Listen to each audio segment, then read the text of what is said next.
Now what you're about to see, people, is what I call heaven on earth. These lights that you're seeing that are shooting across the sky, they are called macarbas. This is the light body, light beings. They travel faster than the speed of light because they use 0-point energy. Admiral Byrd, when he went to the ends of the earth, he had an encounter with these beings, and he tried to tell the government about it. In the course of talking about extra land that nobody set their eyes on, stuff like that, way past South Pole. But anyway, that's on with the video.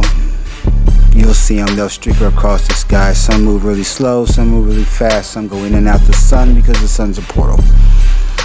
And there's something much greater and bigger in the sky along with it all. So, without no further ado,